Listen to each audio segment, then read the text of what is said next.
Pero hopefully makakatulong po rin po sa inyong pag-aaral para sa ating board exam. As I have said kanina mga beshi, yung mga questions ay yung mga items na or topics na madalas na lumalabas sa board exam at dapat ay alam na alam nyo po. Okay? Kung hindi nyo po nasagot ng tama ay sana sa susunod na ma-encounter ay maitama nyo na po. Okay? So let's proceed to question number 1. Katulad ng sinabi natin kanina, formula for sensitivity is TP over TP plus Fn.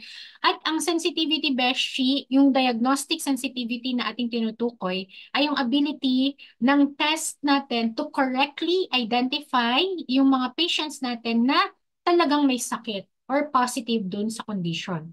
Okay? So ability of a test to correctly identify individuals who have a particular disease or condition, and it measures the proportion of true positives among those who are actually diseased. The way you can answer this is, number 1, intindihin mo yung explanation. Number 2 is gumamit ka ng mnemonic or kabisaduhin mo. Okay? So for the definition, ulitin natin yung sensitivity daw ay yung proportion ng totoong may sakit over the proportion ng yung proportion ng na-detect ng test mo na may sakit over the proportion ng totoong may sakit. Ulitin ko yun, baka medyo nakakalito sa inyo. Ulitin natin. Yung kinocompute natin sa ating diagnostic sensitivity ay kung ilan po yung na-detect ng test natin na may sakit over doon sa actual number ng totoong may sakit. Okay?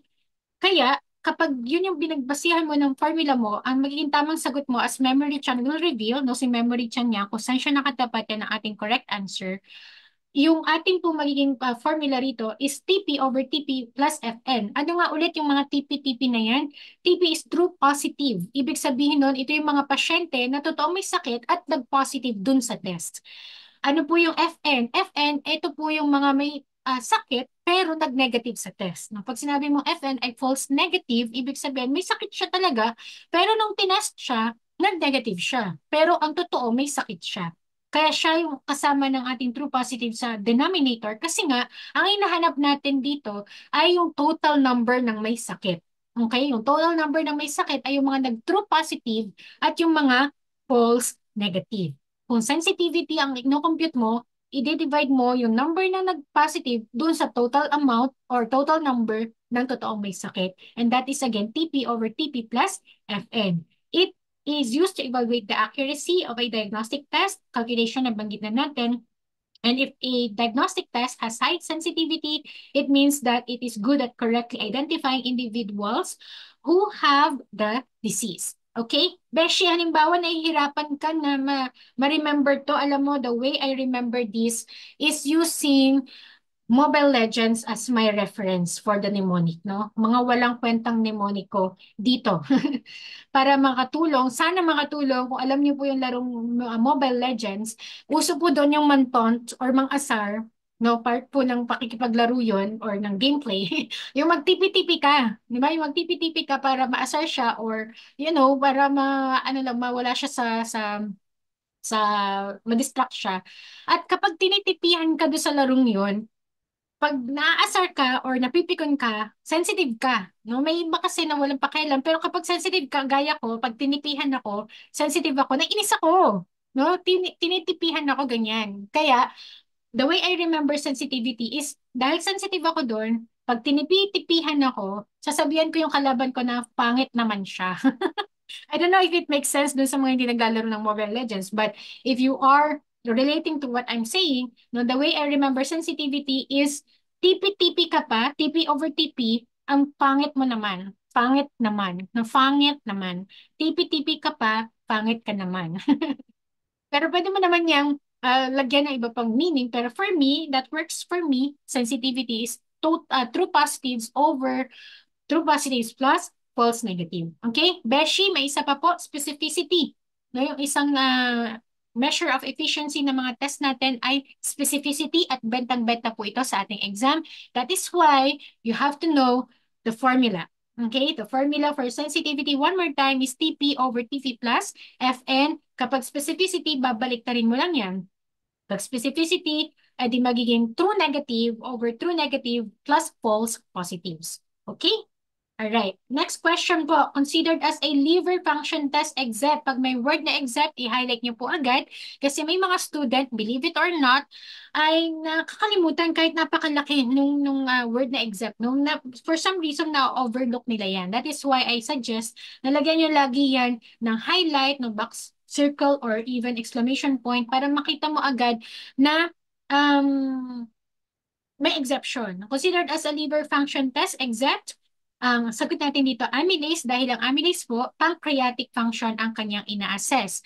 Specifically for the diagnosis of acute pancreatitis along with lipase. Si AST, si ALT at si alkaline phosphatase ay kasama po doon sa ating biochemical tests of liver function or liver function test na nakakategorize sa ating mga hepatocellular damage, cholestasis, excretory function, and biosynthetic function. At ito po yung table niyan. Okay? Beshi, bibigyan kita nitong copy nito para maaral mo siya sa mga pinapakita ko po sa inyong rationalization. Mada-download nyo rin po ito for free. Same password lang din po after ng session. Okay? So ito po yung ating table that I got from Turgeon na nagpapakita ng ating mga tests, no? Meron ka dyang TPAG, coagulation factors for the synthetic function. You have the enzymes AST, ALT, GGT for the hepatocellular disease or damage. Mga bilirubins natin for the excretory function, ammonia for the hepatic dysfunction, 5 nucleotidases for the hepatobiliary disease, and alkaline phosphatase for cholestasis. Okay? So I'm just gonna leave this to you for your own aralan sa iba pang part ng table. Alright? Number 3, our correct answer here is lactose fermenter, type of organism that is identified by pink colonies on McConkey agar. McConkey agar is a selective, differential, and a primary plating medium that is used to select for the members ng Enterobacterales, which are the bacteria na commonly na-isolate natin sa ating buhay, no? Sa ating hospitals and clinics. It selects for Enterobacterales and other gram-negative bacilli in the presence of mixed microbiota and differentiates them into lactose fermenters and non-lactose fermenters. Common question po, no, lalagyan ko ng heart dito itong ating mga inhibitors, no? Inhibitors natin sa McConkey ay si bile salts at si crystal violet. At yung ating carbohydrate source na lactose. Kapag ikaw ay lactose fermenter, ang iyong magiging colony ay magiging pink or red, kamukha na nasa picture. Ito po, no? This one shows you the lactose fermenters, while this one, no, kapag ikaw ay colorless or transparent, you will be considered a non-lactose fermenter. Okay, non-lactose fermenters produce colorless or transparent colonies on McConkey agar. Alright, common question, ang ating culture media, ang kanilang composition, kung paano nila na-differentiate ang iba't ibang organisms, kaya kailangan masterin nyo rin po yung ating mga culture media. Okay, next po. Number 4, in which stool specimen might both trophozoites and cysts be found? So ang key dito is both trophozoites and cysts na form. Alright, ang answer dapat ay soft stool.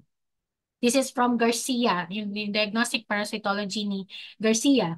It says there that if the consistency of the stool can be determined, no, kapag nalaman niyo po yung consistency, like formed ba siya, soft ba siya, or watery liquid, this information may give an indication of the organism stages that might be present. For example, yung mga trophozoites, yung mga motile forms of the intestinal protozoa, they are found in liquid specimens. Alright? Both trophozoites and cysts might be found in a soft specimen. And the cyst forms are usually found in the formed specimen. Okay? So kung tayo po ay magle-label dito sa formed specimen, madalas daw po ang makikita natin diyang form ay si cyst. Sa soft stool, both troph and cyst. And sa watery or liquid stool, we have the troph form. Okay? Mahalaga po itong question na to. Kailangan sa susunod ay maitama na po natin. Okay? General statement lang to. Syempre may mga exception. And as you study the subject, I hope you can identify. Alright? Next question po natin ay number 5. Which formula is this? Pinakita natin kanina itong GFR natin using the formula 175 times the serum creatinine times the age and factors if the patient is female or black. And the answer is MDRD formula. Okay? Si MDRD, si Cockcroft and Gold, at saka si Schwartz formula, pare-pareho po silang EGFR formulas. Okay, ano ba ibig sabihin ng EGFR? EGFR is estimated glomerular filtration rate. Ibig sabihin, kino-compute lang natin from the serum creatinine and other factors such as age and others, yung glomerular filtration rate ng patient. Hindi na tayo nagki-creatinine clearance. Okay? At ito pong pinapakita natin formula na to ay yung tinatawag nating MDRD IDMS traceable formula. Okay? Ito po yung equation na ginagamit natin kapag yung creatinine method na ginamit ay calibrated to an IDMS reference method. Okay? At present, mga beshi, take note, this is the formula that is recommended by the National Kidney Disease Education Program. Okay? So please note that formulas are asked in the exam. Kailangan kilala nyo sila. Kailangan alam nyo kung saan sila ginagamit. Okay? And alamin nyo kung anong mga variables. Alright, si Friday-Wald formula, saan na nga to? Ito po ay para sa ating computation ng LDL. Okay? Sa ano yan? Sa lipids and lipoproteins na topic. Okay? Next question, number 6. Which of the following is a screening test for paroxysmal nocturnal hemoglobinuria?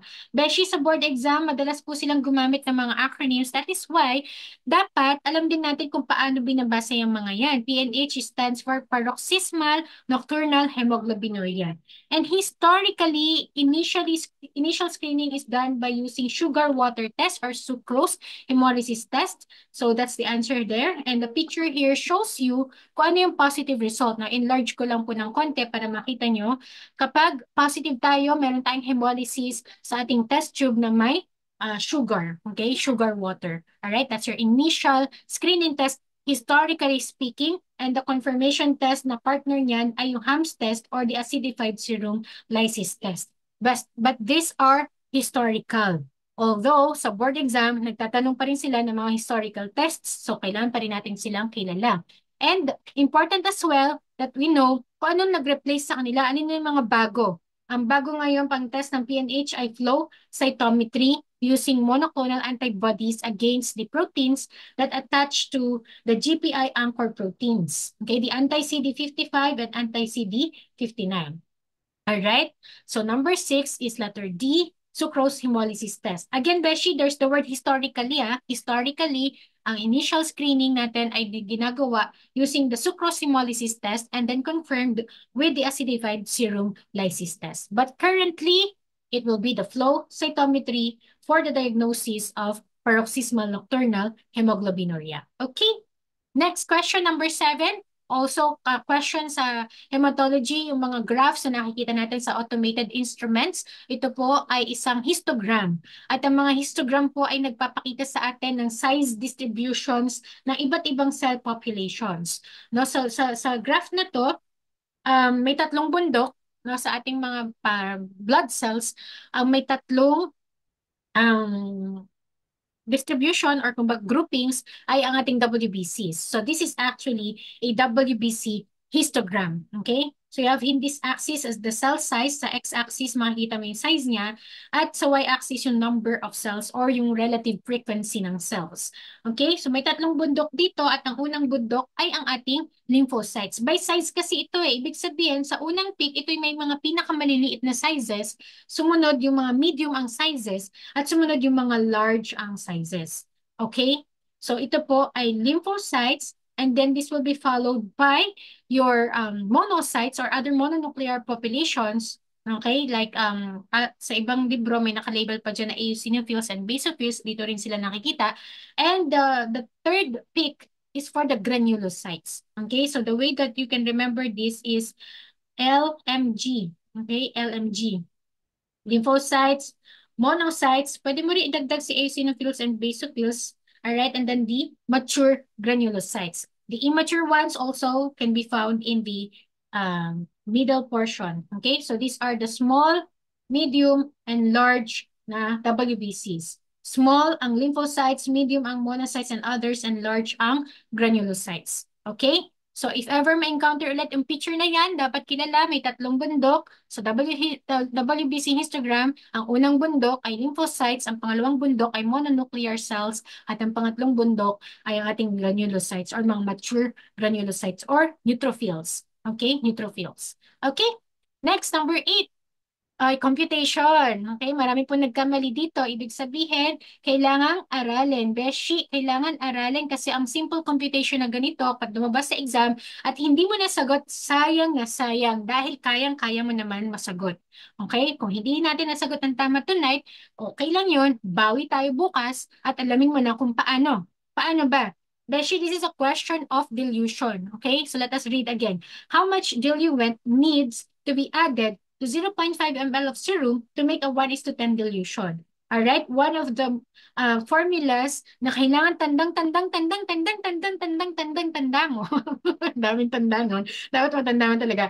Ay dilution po. Napaka-simple lang naman eh. Dilution is equal to sample over total volume. Sample over total volume. Sample over total volume. Sample over total volume. Okay? Pero kasi hindi laging total volume ang binibigay, Beshi. That is why you have to know ano ba yung composition ng total volume na tinutukoy. That is composed of your sample volume plus your diluent volume. So in another way, dilution can be stated as sample over sample over sample plus diluent. Or to make it para mas easy, ito sinulat ko rito, S over S plus D. Madali matandaan kapag ganun lang, no? Basta alam mo kung ano yung S at saka D. S is equal to S plus D. Okay, ganun lang kasimple. Alright, by using that formula, mga beshi, we can compute for the diluent kasi yun yung hinahanap sa atin. Okay? Nagmamadali na si Memory Chan dahil gabi na. Pero ipaliwanag ko lang to kasi hindi natin to nasagot ng tama kanina, ha? So yung dilution ay binigay sa atin as 1:10. At ang sample natin ay yung serum na 0.5 ml. Papalitan lang natin sa ating original formula yung mga yun. Na-substitute natin yung dilution natin ay 1:10 or 1/10. Okay? And then yung sample natin, 0.5. So sulat mo dyan 0.5. Over the total volume, ano na nga ulit yung ating total volume? That is your sample plus diluent. That is why dito na isusulat natin 0.5 plus X. Bakit X yung diluent? Kasi yun yung hinahanap natin. Yun yung unknown. Okay? Kaya importante yung math nung undergrad. Finding X. Okay? So 0.5 over 0.5 plus X is equivalent to sample over sample plus diluent. Teka lang po, saan po nanggaling yung mga numbers na yan? Given yan. Ang hinahanap natin ay diluent. Okay? Kaya meron tayong X sa equation. Ano next step pag may ganito ka na? Cross multiply. Okay? So 1 times 0.5 plus X is 0.5 plus X. And then 10 times 0.5. Or baba natin to at i-move natin siya sa kabilang side. 0.5 times 10. Okay? So bring down X. Multiply muna pala natin itong 0.5 times 10. That would be 5. Right? 5 yun. And then, the 0.5 from this side of the equation ay positive. Kapag i-move natin siya on the other side of the equation, magiging negative. Okay? Magiging subtraction yung ating operation kasi naglipat tayo, right? So, bring down X and then solve for the remaining equation. 5 minus 0.5 is 4.5 ml. The answer here is letter A, 4.5 ml. This is a modified question of a Stevens question. Alam niyo po yung Stevens? Yung Stevens ay yung libro po ng Immunosero. May mga end chapter questions po doon na pwede niyong pagpraktisan. Alright? At yung pong ating question doon ay actually 0.2 ml and 1:20 dilution. Pero para ma-practice natin at hindi lang natin kinakabisado yung answer key, dapat alam niyo po kung paano i-compute. Okay? So kapag na-compute mo na yan, pwede mo i-check. Paano mo i-check kung tama ba yung sagot mo? Kung bawa, nagdududa ka, tama ba yung sagot ko? I-compute mo ngayon yung dilution using the computed value. So kung ang sample mo ay 0.5 ml at ang sinasabi mong diluent ay 4.5 ml, i-compute mo kung magiging 1:10 ba yung dilution. Let's see. Now, dilution is sample over sample plus diluent. So magiging ang X natin ngayon ay yung dilution natin. Ang sample natin ay 0.5 ml over 0.5 ml plus 4.5. Saan na nga ulit ang galing yung 4.5? Yun po yung kinumpute natin na diluent volume. Okay? And then, add muna yung nasa ilalim. 0.5 plus 4.5 is 5. Alright, so we have a fraction with decimal points. That is why kailangan natin siya i-multiply by 10 to move these decimal places and make them whole numbers. Okay? So 0.5 over 5 times 10 over 10 is magiging 5 over 50. Alright, so 0.5 times 10, 5 times 10, 5 over 50. In simplest form, that is 1 over 10 or 1 is to 10. That is why we are confident that the answer is letter A. Okay? At sunod ko na rin dito yung ibang options. I didn't understand that. Gusto mo na i-check kung yung ibang options ba ay talagang mali. No? Parang sure na sure ka na tama pa, question na to ay sure ball na tama ka. Pwede mo i-compute. Kung ito ba yung magiging diluent volume ko, 1 is to 10 ba yung magiging dilution? Ito po yung computation. Katulad lang din ang ginawa natin dito. Okay? Pag ganun, 1 is to 11 ang choice B. So, mali. Pag 9.5 ba ang diluent ko, 1 is to 10 ba ang dilution? 1 over 20 yan, so mali pa rin. And then choice letter D, kapag 10 ba ang 10 ml ba ang volume ko ng diluent, 1 is to 10 ba ang dilution? Hindi rin po dahil 1 over 21 ang inyong dilution kapag letter D. So the rest are wrong and that gives you the letter A as your correct answer, super sure 100%. Okay? So number 8 is letter A. Kung hindi mo po nakuha ng isang pasadahan, go back to this video, check it out on my Facebook. Okay, you can rewind this and then study again. Okay, last two numbers. Number 9, which type of antibody is typically detected during an immediate spin cross-match? So immediate spin cross-match ay yung unang phase po ng ating ginagawa. Ginagawa lang yan sa room temperature or cold temperature, I mean. And ang ating mga na detect dyan ay cold antibodies. And cold antibodies are in the form of IgM.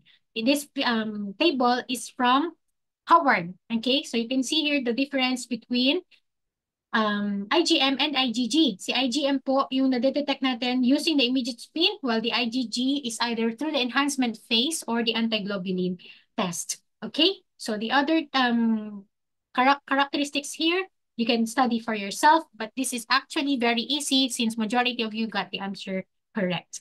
All right, and finally, thank God, number 10 na po tayo. What is not an example of a communicable disease? Uy, may natatanong na pong ganitong klase. Sa Histopad Medtech Law, siguro dahil naaral natin to sa pathology. Okay? So, not an example. No, may word na not. Nga pala may mga ganyang word. So, highlight natin yan. Okay, not an example of a communicable disease. Ano ba yung communicable disease? Communicable disease is a disease that can be transmitted from one person to another. Ibig sabihin nakakahawa. Alright? So you can answer it by knowing the definition of communicable disease versus non-communicable disease or by elimination since the other choices are transmitted by microorganisms, no? Virus, bacteria, virus. So, nakakahawa sila by microorganisms. Isa lang ang hindi, and that's diabetes, which is actually a main type of a non-communicable disease. No? These are also known as chronic diseases, and ito po yung mga sakit na dahil sa genetic, physiological, environmental, and behavioral factors. Other types of NCDs are cardiovascular diseases, cancers, chronic respiratory diseases. Okay? So, diabetes is the correct answer. Alright, and that's the end of our session for tonight. 10 items po ang ating na-discuss. Sana po ay lahat ay maalala at magamit sa mga future exams nyo po. At talagang matutunan nyo po sa inyong mga sarili kung anong areas ang hindi nyo pa po alam, kung saan po kayo pwedeng mag-improve, at kung merong calculation problems ay mag-practice ng mag-practice. Okay, mga Beshi cells, I know that it's late and you're also tired. At baka gutom na rin kayo. So, I wanna know kung meron po ba kayong question. Meron po ba kayong question, mga Beshi? Sa ating pong, ito pong ating PDF version ng mga pinakita ko sa inyo rationalization ay pwede nyo pong i-download mamaya after po ng session dun sa website na kung saan nyo po na i-download yung ating handout. No? Para kung gusto nyo merong mabasa na explanation, ay pwede nyo po siyang aralin. Okay, meron pa po bang tanong? Kung wala na po, ay pwede pong mag-type ng wala na po para alam ko kung may hihintayin ba o wala. Okay, may tanong po ba tungkol sa ating inaral o sa ating review? Wala na po questions sa iba. Okay, maraming salamat. Sana po kayo ay ganahan na mag-aral araw-araw at hindi po kayo madi-discourage. Kung meron mang discouragement dahil sa mga nararanasan sa buhay or naririnig sa mga kapitbahay, ay isubmit lang natin kay Jesus at siya nang bahala doon. No? Vengeance is mine, sabi ng Lord. That is why I want to close this with an ending prayer and an ending worship song. I thank you for your time and effort na umattend po at kung kayo po ay nagdadalawang isip pa kung sasali sa amin or hindi, may the Lord give you wisdom on your decision. Maraming salamat. Tayo po ay magdasal. Maraming aming Ama sa Langit, maraming salamat po sa opportunity na magkaroon ng session sa aming mga Beshi Cells. Hindi man po namin personally kilala ang isa't isa. We have the same goal po, Lord. We have the same prayer in that we want to really pass the board exam sa March 2025, Panginoon. Ikaw ang nakakakita sa bawat sitwasyon ng mga students na ito, Panginoon. And I pray, Lord, na kung ano man po ang kanilang magiging desisyon sa bawat aspeto ng buhay nila, sana po ay sila ay humingi ng guidance sa inyo and wisdom sa inyo, Panginoon.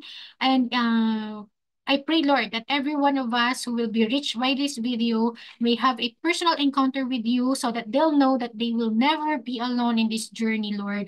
That whenever they feel like they're not gonna make it, you are there to comfort them and to let them know your presence, Lord. Let them know that your promise for each child of God, Lord, na talagang kumikilala sa inyo as Lord and Savior, will have a promise na lahat ng bagay ay inyo pong work out for our good and for your glory, Lord. So we have hope na kahit hindi man po namin maintindihan yung sitwasyon na nandun kami ngayon, we know that you are in control, you are sovereign, Lord. You know the future, and that is why we are reminded tonight that whatever it is that we are going to feel in this journey, March 2025 review season, Lord, we will not be shaken because you hold our future. Lord, I pray for these students and for their loved ones, Lord, protection from any kinds of disease or health issues, Lord. Bless them with physical strength, with emotional strength, Lord, mental strength, and even financial